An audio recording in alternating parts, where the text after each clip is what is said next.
श्रावण में अगर मान लो एक दिन आपका निकल भी गया, 2 दिन आपके छूट भी गए, कोई दिक्कत की बात नहीं है।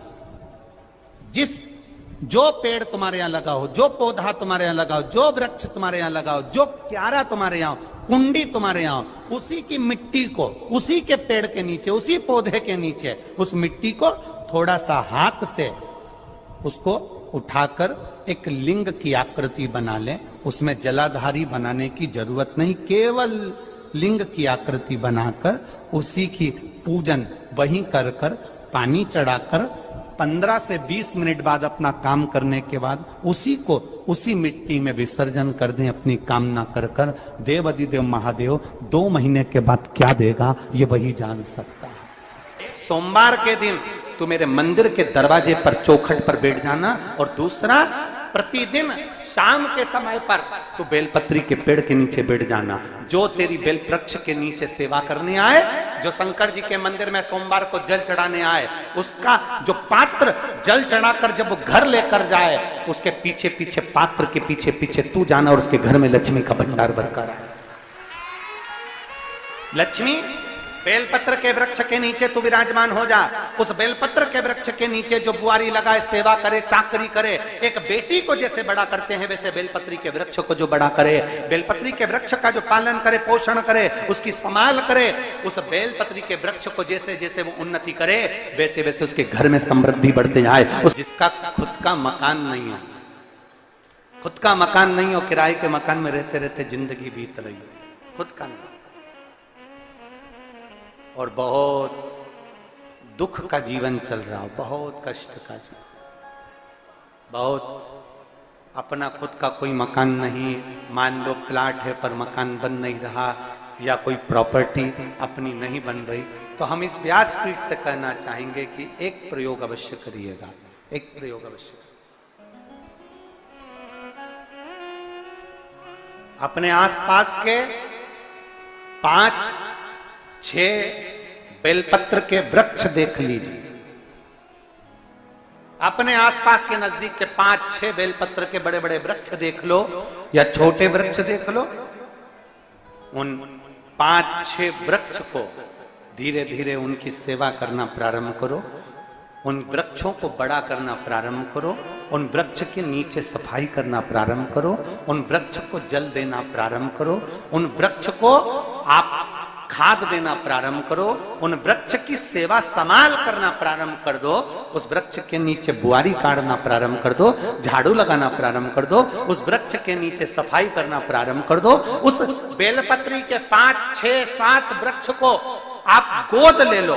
गोद लेना मतलब मैं इसकी सेवा करूंगा, मैं इसमें जल दूंगा, मैं इसके खाद दूंगा, मैं इसकी सेवा करूंगा, कुछ मत करो, बस केवल इस शरीर से उस बेलपत्र के वृक्ष की सेवा करना रोज प्रारंभ कर दो। 6 महीना इंतजार करना और 6 महीना लगातार सेवा करना, 7वां महीना आपका और हमारा, और बताना कि भोलेनाथ ने प्रॉपर्टी दिलाई कि नहीं दिलाई और आगे बढ़ा है।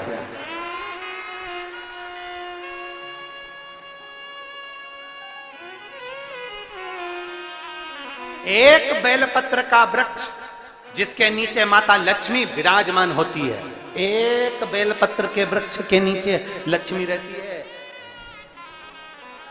दुनिया के लोग कहते हैं लक्ष्मी जी का दिन कौन सा है, बोलो जम के जल्दी से। शुक्रवार। दुनिया के लोग कहते हैं लक्ष्मी जी का दिन शुक्रवार है, पर माता लक्ष्मी से पूछा जाए कि तुम्हारी माता ख्याति देवी नारायण भगवान के साथ तुम्हारी शादी नहीं कर रही थी, शंकर को लक्ष्मी दे रही थी, तब तुमने भगवान शंकर से विनती करी, भोले बाबा मैं नारायण से प्रेम करती हूँ, भगवान नारायण से मेरा विवाह हो। तो माता ख्याति देवी से शंकर भगवान ने विनय कर कर कहा कि लक्ष्मी जी का विवाह नारायण के साथ कर दिया जाए। भगवान नारायण के साथ जब लक्ष्मी जी का विवाह हो गया, तब लक्ष्मी जी हाथ जोड़कर बोलती हैं, बाबा मेरा विवाह नारायण के साथ हो गया, पर मैं आपके चरणों की सेवा करना चाहती हूँ, बाबा आप कृपा करिए कि मैं क्या करूं आपके लिए। शंकर भगवान कहते हैं लक्ष्मी बस 2 चीजें कर दे, एक सोमवार के दिन तू मेरे मंदिर के दरवाजे पर चौखट पर बैठ जाना, और दूसरा प्रतिदिन शाम के समय पर तू बेलपत्री के पेड़ के नीचे बैठ जाना। जो तेरी बेल वृक्ष के नीचे सेवा करने आए, जो शंकर जी के मंदिर में सोमवार को जल चढ़ाने आए, उसका जो पात्र जल चढ़ाकर जब वो घर लेकर जाए, उसके पीछे पीछे, पात्र के पीछे पीछे तू जाना और उसके घर में लक्ष्मी का भंडार भरकर आए। लक्ष्मी बेलपत्र के वृक्ष के नीचे तू विराजमान हो जा। उस बेलपत्र के वृक्ष के नीचे जो बुआरी लगाए, सेवा करे, चाकरी करे, एक बेटी को जैसे बड़ा करते हैं वैसे बेलपत्री के वृक्ष को जो बड़ा करे, बेलपत्री के वृक्ष का जो पालन करे, पोषण करे, उसकी संभाल करे, उस बेलपत्री के वृक्ष को जैसे जैसे वो उन्नति करे, वैसे वैसे उसके घर में समृद्धि बढ़ते जाए, उसके घर में वैभव बढ़ते जाए। ये शंकर भगवान माता लक्ष्मी से करे, भगवान शिव माता लक्ष्मी से करे। तो भस्म, अगर शिव के मंदिर में भस्म मिल जाए, शंकर पर चढ़ी हुई भस्म अगर मिल जाए तो, और अगर भस्म ना मिले ना, तो शंकर के जो शंकर भगवान का जो शिवलिंग है, शिवलिंग के आसपास में जो जलाधारी है, यहां अगर भस्म ना मिले तो इस जलाधारी पर अपना हाथ स्पर्श कर कर अपने तन पर उसको लगाकर जरूर आओ। भस्म, एक शंकर पर चढ़ा हुआ जल, दूसरे नंबर पर है शंकर पर चढ़ी हुई भस्म। ये दो स्पर्श जरूर, स्पर्श। एक भस्म का एक बड़ा